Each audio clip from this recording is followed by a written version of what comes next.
Guess what? I got canned. I got fired as a nurse. I got fired. And this happened months ago, you guys. It took me that many months to get over it. No, it really wasn't that bad, but I do want to share with you how I got fired working as a nurse. And I ain't gonna lie, like when it happened, I felt betrayed. Like I definitely felt betrayed because the people that I worked with, I felt like I was with a very tight group of people and I more or less liked all my coworkers and I think more or less they liked me and I felt pretty close to the provider and to the director of our place. And at one point the director had even asked me to be like the charge nurse if I would apply for the position, but I declined because the charge nurse is like Monday through Friday and I was enjoying my 3 12-hour shifts. So I felt respected at this organization. I felt like I fit in pretty well. And when I got fired, I was just like, damn, I can't believe that happened. So I'm going to give you the TLDR version. Too long didn't read. For those of you who just want to know how I got fired and you don't want to watch the rest of the video, that's cool. So essentially, they fired me for a medication error. I gave a patient who was diagnosed with schizophrenia. I intentionally gave them double the amount of medication that I was supposed to give them per their script on the bottle that I had in front of me. That is why I got fired for medication error.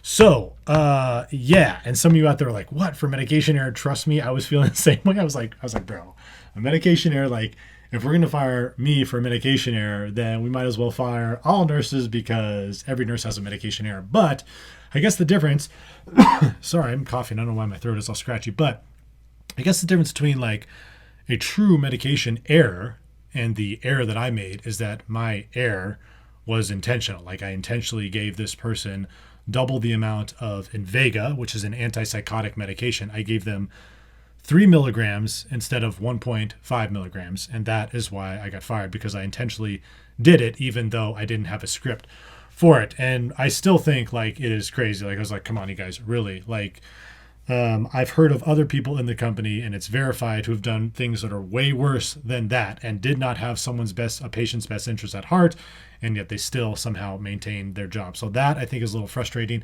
And it just like, for me, it came completely out of the blue. And I had a buddy that I was working with at the time, and I remember getting a text on one of my days off. So I would work like 3 12s, like Friday. No, what did I work? Saturday, Sunday, Monday were the 12s that I worked. And I got this text on a Thursday. And it was from our director. This is the guy who had offered me the position of charge nurse, right? And he's like, hey, can you come in to meet with me and this other bigwig in the company? I'm like, bro. I was like, this seems a little weird, but nothing bad had happened. Like there was nothing I could think of. I was like, well, nothing weird has happened on the unit. But I was like, well, I did have that medication that I intentionally gave that patient, double the dose. I was like, maybe it's in relation to that. But I was like, I don't know. I just got weird vibes. So I texted my buddy. I was like, bro, I'm just getting weird vibes about this. I feel like I'm getting fired. Like I have that text. I was like, I feel like they're going to fire me. And he was like, no way, dude. Like you're just completely blowing it out of the water, yada, yada, yada. So I come in and I meet with these people. And yeah, that's what happened. They fired me for the medication error. And there's another video that I made. It's probably been like a year, but it details one of, if not my worst nursing experience ever. And it involves giving a nicotine lozenge to a patient who didn't want a nicotine lozenge. She just wanted a throat lozenge, and it became this huge old nightmare, right? According to my company, they were saying that was like a medication error. You'll kind of have to go back and watch the video. I don't want to get into it in this video, but that was not truly a medication error. When I gave that patient nicotine gum, although it's not what they asked for, it was a valid medication on their medication administration record. So technically it's not a medication error. But they said in lieu of that, plus the fact that I intentionally gave this patient double the amount of her psychotropic medication, that they were going to fire me because they were worried about the pressure that some government institution was placing on them for this other med error that I had and some other med errors that the facility had. Yada, yada, yada, right? Like one of the overseeing governmental agencies had cited them, and so now they felt like they were skating on thin ice, and so that's why they canned me.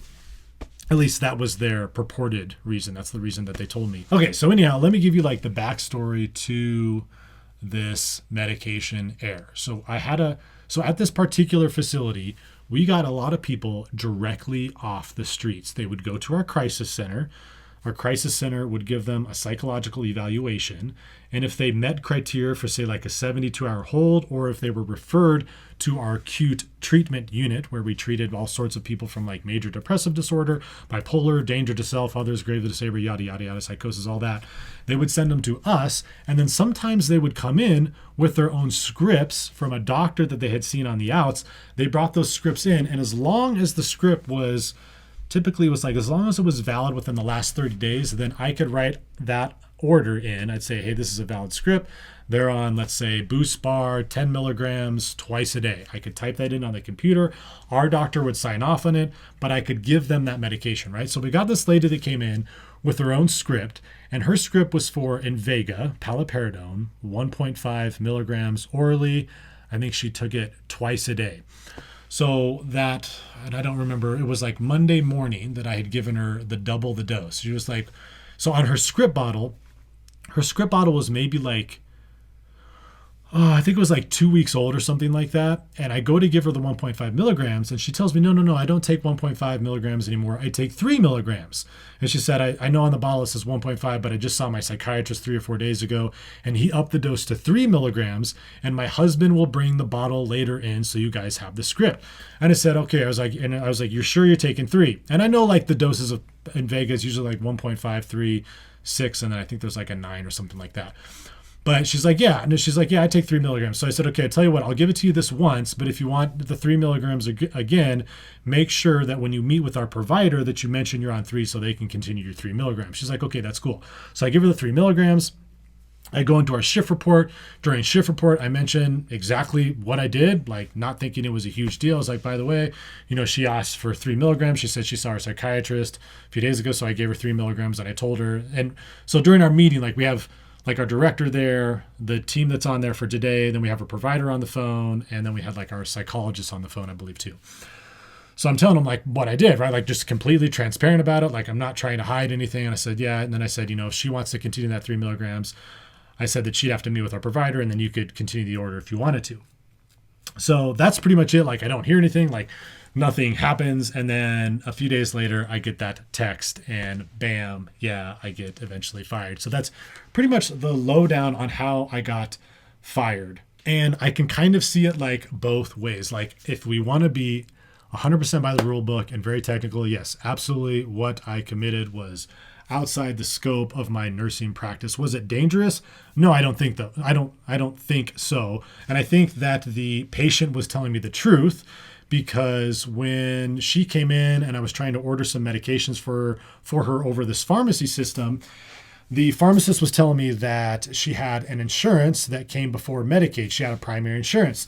So then she's like, oh, shoot, yeah, do I have like United or whatever? And then I ended up like talking with her husband. So like she basically told me like a ton of truths in a row that I was able to independently verify. And so then I thought, well, why would she be lying about the 3 milligrams? She probably really does have 3 milligrams at home and her husband is probably going to bring in the script, but it's just not with her now. So why should she be denied that medication? And that's not necessarily like a valid reason for me to just operate outside of my scope of practice. At the same time, I'm kind of thinking, well, I think it's in my patient's best interest to take the medication as prescribed per her report. And so that's kind of why I did it, not thinking it would ultimately lead to me getting fired. Another thing that's kind of interesting that I found out is when I went to renew my nursing license this year, I found out that for our Department of Regulatory Agents, DORA, you actually have to disclose if you've ever been fired and what the circumstances are around you being fired, which is kind of interesting. I'm like, oh, and that made me like, not gonna lie, that made me like a little bit of nervous, a little bit of nervous. Hubba.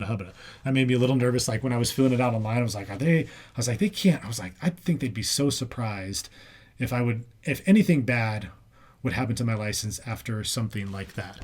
But you never know. And really, I think I was just kind of being lazy that day. I have to take some personal accountability for the decision that I made and the consequence of that decision, because I really could have just called up our provider, who I was super close with. She and I would like shoot the shit all the time on the phone. And she probably would have been like, yeah, that's cool. Just give him 3 milligrams. Like it would have taken me literally a 20-second conversation on the phone to keep my job. Like, so in retrospect, although I have like these feelings of betrayal and stuff like that, like, can I really fault this company? Not necessarily. And, even though I was kind of frustrated at them for a while, like overall, I think they're a very good company. I think they do like more or less a lot of good in the community. So it's unfortunate that I don't work there anymore, but I can't say that I really hold a grudge against them because all I really needed to do was make like a 20 to 25-second phone call. But I was like, oh, we got this meeting that starts in 5 minutes. So I was like, I just want to get this done and over. The provider would probably give me the okay anyway. Like, I don't know how. That's probably not the best justification ever. So yeah, that's my story. And I hope you enjoyed this video.